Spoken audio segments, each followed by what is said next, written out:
According to research, there is about 32 million tons of solid waste being distributed every year, and only 20 to 30% of them are being collected, despite the regulation and policy on solid waste.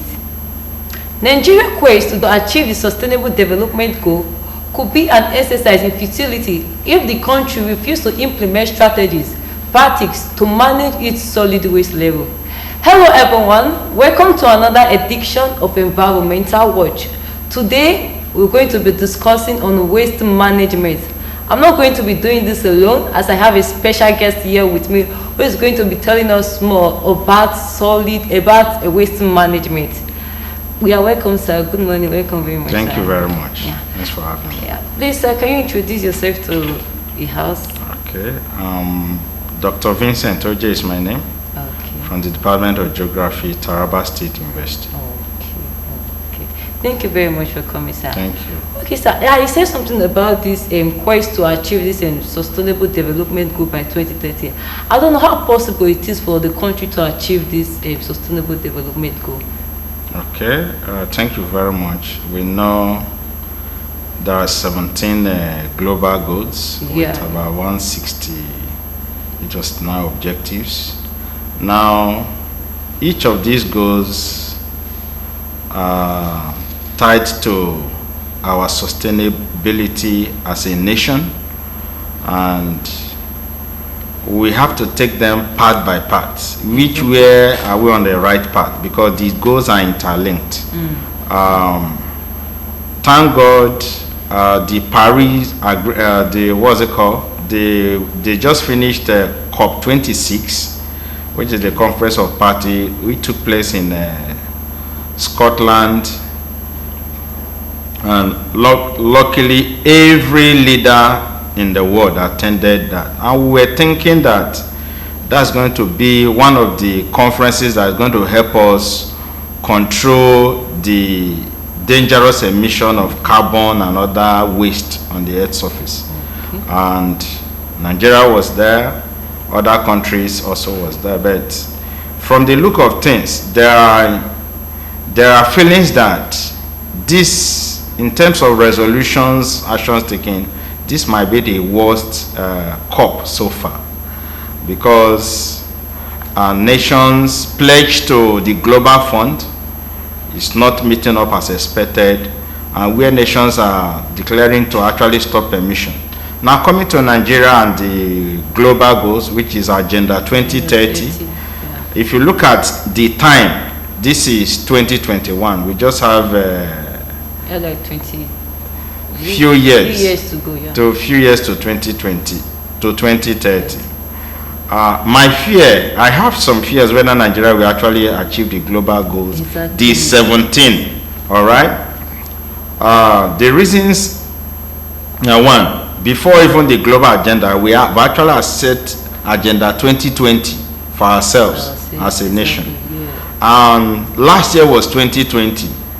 We couldn't see anything that came out from that agenda. Now, in terms of Agenda 2030, in terms of the area of climate, Nigeria is pushing the frontiers, because as I speak, the president just signed the climate change law into effect, just I think this week or last week.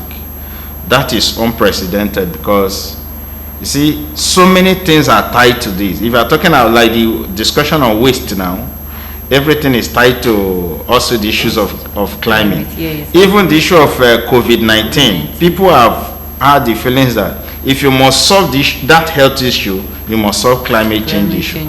No, so since they've signed the climate change issue into law, there are feelings that they are pushing the frontiers, but in other areas, like education, in other areas like waste management and other, the rules, the laws and regulations that should have made this thing for us to actually have a clear insight into 2020, they are not there. Yeah, because there is no practice. There's no strategic. Yes, there's no strategic milestones. Okay, in the next 5 years, this is what we're going to achieve. In the next 10 years, we're going to then measure it up to agenda, up to 2030, so that we know for every milestone we evaluate ourselves what we have done. Okay. Okay, let's just go quickly to our question for our topic for the day. So can you tell us more about this waste management? What is it all about? Okay, thank you for having me once more. Yeah, Before we talk about waste management, we must know what is waste. Waste is an unwanted material in an environment. It's also a byproduct of inadequate production system. It's also a byproduct of human activities. Now that said, one waste in one environment can be a resource material for another environment. Okay. All right, because I remember in economics when we talk about agglomeration of industry, you see some industry located whereby the byproduct of one company can be their own raw product. So it can be waste to a particular person and a raw material for another person. So always that means waste. Many of them they are not just useless. Yes. To one, yes. To the other. Yes. Oh. Yes. So now waste defined as, so what is waste management? Is the entire chain of managing this waste to ensure that our environment are safe. Simply put, waste management is the process of managing the waste generated by human activity to ensure environmental sustainability. That's a nice one. I think I just learned something for today, that this waste is not that. Sometimes we in Nigeria we just want to trash out everything around us, that everything is just waste. Meaning when it's useless to one, it's useful to the other. Okay. So how can we dispose this our waste? How can we dispose them in our environment? Okay, I'm going to come from different perspective. Yeah. First and foremost, industrial waste. In the level of industrial waste, if you check these used products like plastics, you see people collecting them, or you see metal products, you see some lorries carrying them along the road. They are using it to manufacture pots somewhere. Okay, these steel pots, yes, and all that. So to the people that throw them away, maybe use electronics and all that, it's useless to them. Yeah. So, but imagine if those companies that are now converting those waste into another usable product is not there, it becomes a waste in the environment. So in terms of what we produce, if our country, our system can have an industry that can actually use up byproduct of some other systems, even used by human being, it can become a resource material. So to convert to the production. Then we also have waste that come as a result, because even the environmental law, the first environmental law that came around 1988 and all that, you discover that it was a waste that was dumped, a toxic waste that was dumped in cocoa in the present day Delta state, that opened the eyes of Nigeria to the issue of waste management and making environmental laws. Okay, so we also have imported waste. For instance, to those people buying from how do you call it, either they call it Bendam Boutique or fairly used, is a waste to them over there. Yes, they've used it, they threw it, then is a resource here. Because of the poverty level of Africa as a continent, is a material for waste in Europe and the US. Exactly. So now, how do we manage most of this waste? Because I'm picking them. First and foremost, let me also talk about your water bottle is a waste, the rubber container. You notice that we are trying to make everything in this 21st century, everything is portable. Okay, that water container, water bottle, or whatever it's called, can be melted to produce maybe nylon materials and other. Even single-use nylons and single-use water sachet, they are all waste in the environment. Okay, those ones can be picked and converted, because if you leave them, they will degrade the soil. They will degrade, exactly. Now, that rubber container can also be used for drip irrigation. It's also useful in terms of drip irrigation.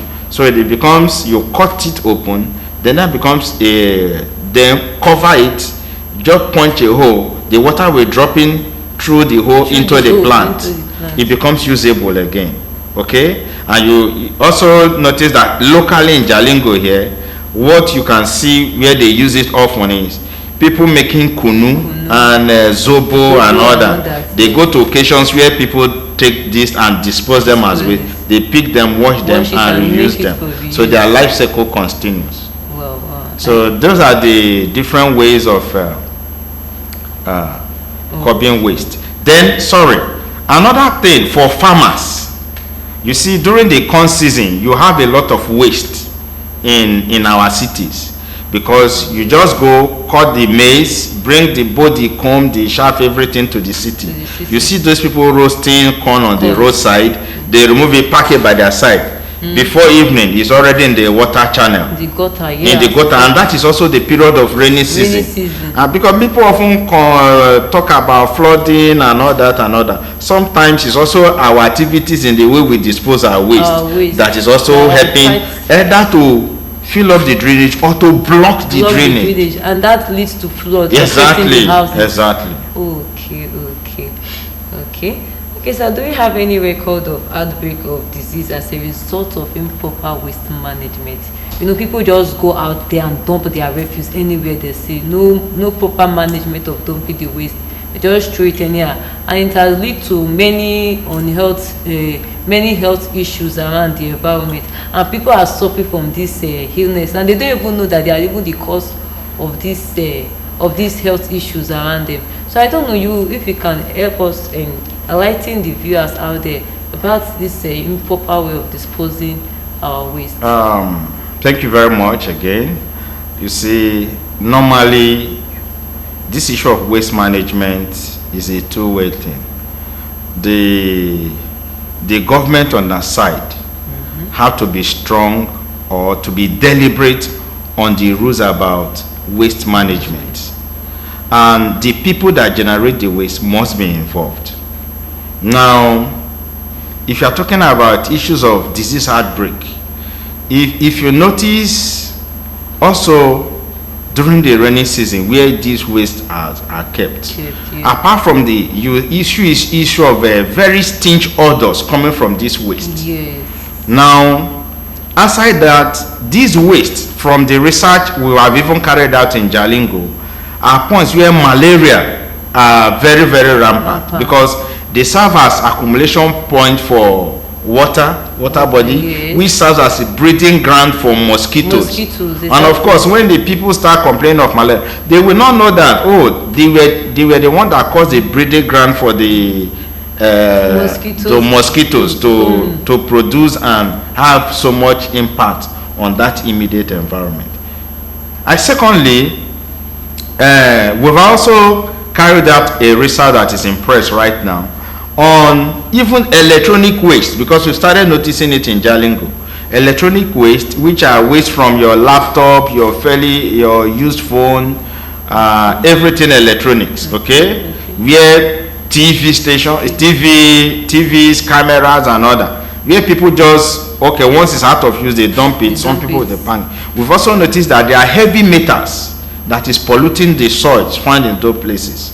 So, and that means that the potential capacity of those soils to yield fruit for agricultural production is already being taken over by the impact of waste, by those heavy metals in the soil and maybe in water. Okay, so you're trying to tell us that those those metal, those electronic waste can also affect the soil, whereby the farmer to germinate. Exactly. Okay, that's I'm just learning this one for the first time. Okay, that's a very nice one. Okay, so can inefficient collection of waste affect the environment? For sure, yes. I want to give a practical example. On the 29th of May this year, when entire world was celebrating World Environment Day, we scheduled a plan to collect waste in Jalingo here. Met the Ministry of Urban Planning, who is in charge, and they gave us some payloaders and some of their staff. By that PDP secretariat tool, what's it called? The mosque, the market roundabout. Okay. We went there in the morning and we noticed that as we were clearing the waste for the tippers to carry them to go and dispose, more people were bringing waste to the spot. And where are they putting this waste? Just at the middle of the drain. It was that is a water channel to take water from the city to River Lamode. Okay. If you know the depth from the places we dug, the depth is very big, but heap of waste has filled it to capacity. Such that if you go down during the rain season, mostly on a typical rain day, you see things overflowing on the road. Now, what is the problem? I've got to understand that the entire place there does not have any vacant land to dump waste. So they bring it to the middle of the road to as their waste dump site. And it's a big challenge for them. It's affecting their health. It's a big challenge to them because of disease epidemics. It's a big challenge even to the Ministry of Urban Planning and Waste Management Agency. It's because they keep on. They must eat, and as they eat, they must generate. But the problem is, there is no formal dumping site, no proper place to in that vicinity, and they don't want to go far to do that. So, improper dumping of waste can actually affect our health. It can actually affect our environment. Now, another example is at the market, the park. There's this park. If you are going to Jalingo, is it Newman Road? Okay, there's one park. If you see that place, heaps of waves. In fact, waves already forming hills and mountains. Okay, quick one. So, what is the possible solution that needs to be done around? Let me use Taraba State as an example. What are those possible solutions do you think should be done? The government should put by, since there is no proper place where this waste is being dumped. Yes, first and foremost, we've seen government action for some time, where you have some containers being kept in certain places. Okay. But what I'm saying is it's not enough. Mostly for that environment I talked about, if you check there is no single container there. Except maybe if the environmental people have a mind of packing waste, they will just keep some container. After the exercise, they take them away. It should be deliberate, okay? And I want to also make suggestion to the state. They can also link up with the Northeast Development Commission. Okay. Don't ask them for money. Just ask them, we have problem with waste management in the state. Give us containers.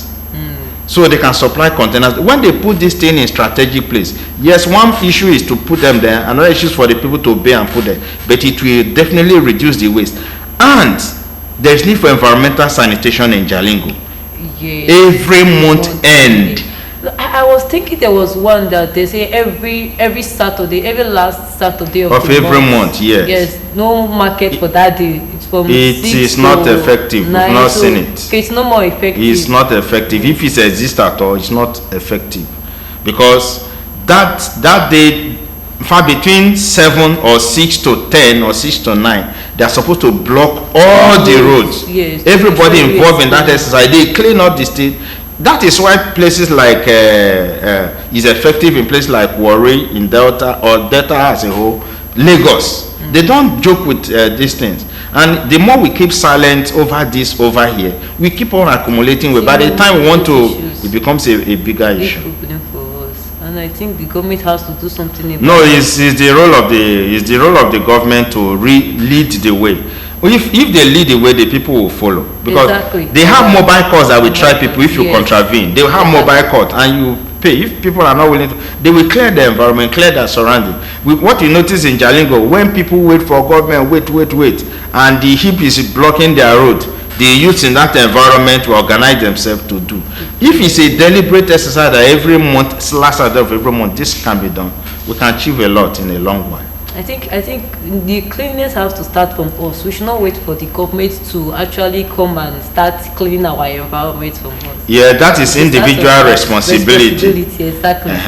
The point I'm making is, okay, if you have generate waste from your house and in that environment due to bad planning, there is no place earmarked to deposit the waste. How will you dispose the waste? So that's the role of the government. So the two must work hand in hand. Hand in hand together. Okay, thank you very much. Okay, let me just use Taraba as a case study. Do we have any place or site where the government has assigned as a dumping site where they drop refuse in Taraba State here? Is there any? I believe it's supposed to be a site where dirt is being dropped. Yes. The people that want to make use of those dirt to reuse it again for their own use or for company, they will go there and pick it up, use it like those nylon and the water can, like you said, those cans that they use for kunu and the other drink, zobo drink also. So I don't know if there's any dumping site here. There are no cities without designated dumping sites. So if those dumping sites were actually, if that route were actually or made to be obeyed, you see we'll have less waste in our environment. We see them more in the dump sites. Now for Jalingo, I believe there are designated sites outside the periphery of Jalingo local government. Okay, most times what is used as dump sites are places where sand has been excavated for road constructions in the early days. You know, they have big pits. So, and you know, most of those things are done outside the city. But the problem now is Jalingo is growing. So most places that served as the waste dump site in the 90s are already places of residential area. Exactly. People are starting building houses. Yeah, so we need to reclassify. We need to reclassify our waste dumping site because buildings, because of population, have started growing to initial places earmarked as dumping sites. So you now see waste in the neighborhood. Okay, what contribution do you think the government should do now so that to make sure the waste being collected are properly disposed around in the environment? Okay, government can work with in partnership with individuals that collect waste or waste management companies. Okay. There are a few I've seen around in the state for effective waste collection. One, what is our population? What's the population of households in Jalingo? How much waste is being generated as domestic waste for every household? You see, when we quantify this, we know what we need to take them away. Then two, we must also do like an enumeration of household to know this person is where. One thing I'm thanking God now is there's that Taraba Geographic Information System that just came in. Okay. Maybe they can explore that avenue for us to know who is living where, okay? And the quantum of waste generated, even if it's going to be by ward.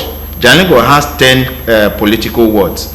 Okay. What waste is generated, what quantum is generated weekly or daily in Sintali A, Sintali B, or Joro, you know, so all these things has to be put in place. Because if we can quantify waste that is coming, we'll be able to say, okay, this is what the government can do. I can tell you that the Ministry of, I think it's urban planning or so, the staffing there too has to be enough to go around the city and to collect waste. Okay, how many of the is it payload that they call it that are supposed to be carrying waste away is working? Because another thing is also for the people to, we're saying environmental sanitation.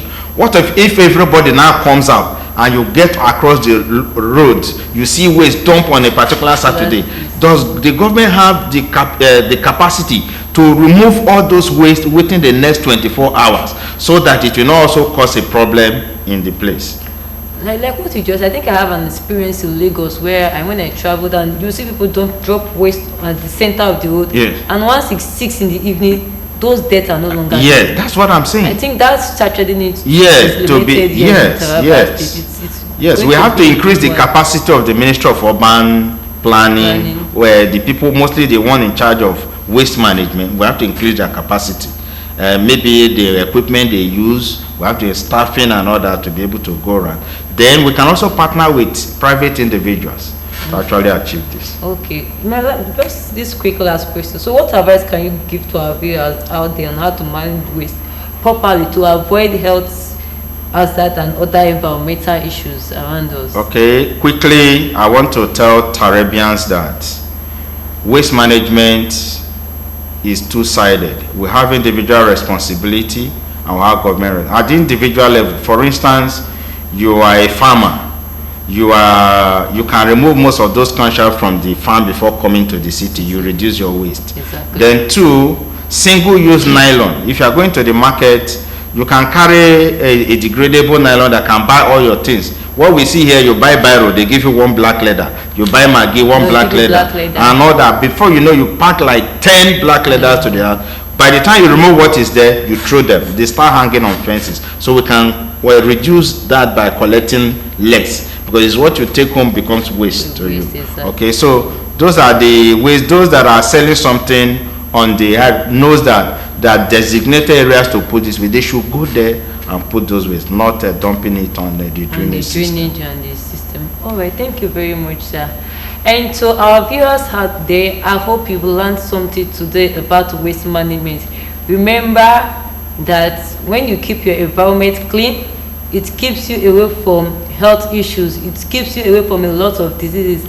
And thank you very much for watching this edition of Environmental Watch. I remain your host, Ode Prudence. Thank you.